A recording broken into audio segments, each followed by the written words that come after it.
So, Mr. Speaker, I'm taking 3 further steps today.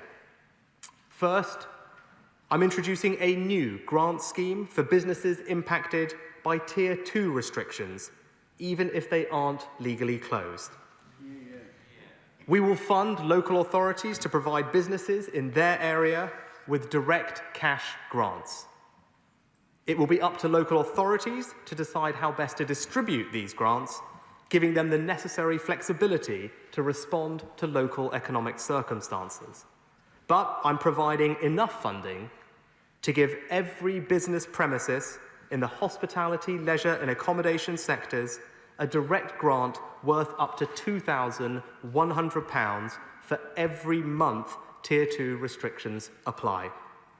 And that's equivalent to 70% of the value of the grants available for closed businesses in Tier 3. And crucially, I am pleased to confirm these grants will be retrospective.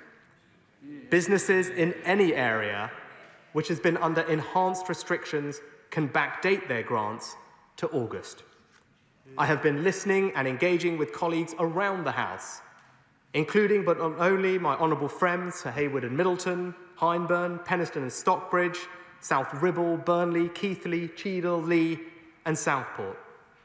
And I'm pleased to confirm the backdating of the new grants means we are being more generous to businesses and places which have been under higher restrictions for longer.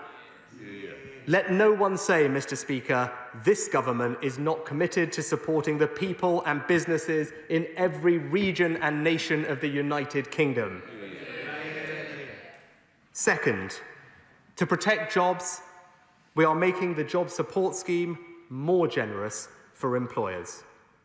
If businesses are legally required to close, as we've already outlined, the government will cover the full cost of employers paying 2/3 of people's salary where they can't work for a week or more. For businesses who can open, it is now clear the impact of restrictions on them, particularly in the hospitality sector, is more significant than they had hoped. So I am making 2 changes to the short-time work scheme to make it easier for those businesses to keep staff on rather than make them redundant. First, under the original scheme, employees had to work for 33% of their normal hours. Now, we will ask them to work only 20% of those hours.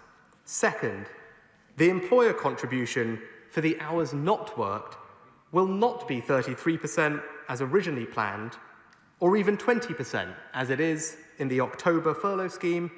It will reduce to 5%.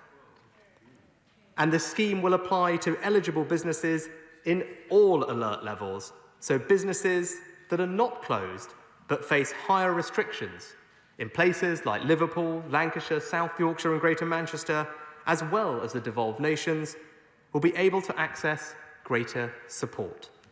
These changes mean more employers can access the scheme and more jobs will be protected. We have made this one of the most generous versions of a short-time work scheme anywhere in the world. It is better for businesses, better for jobs, and better for the economy.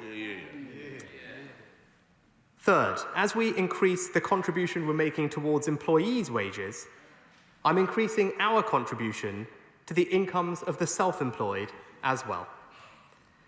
Today, we are doubling the next round of the self-employed income support from 20% to 40% of people's incomes, increasing the maximum grant to £3,750. So far through this crisis, we have now provided over £13 billion of support to self-employed workers. Sole traders, small businesses, and self-employed people are the dynamic entrepreneurial heart of our economy, and this government is on their side.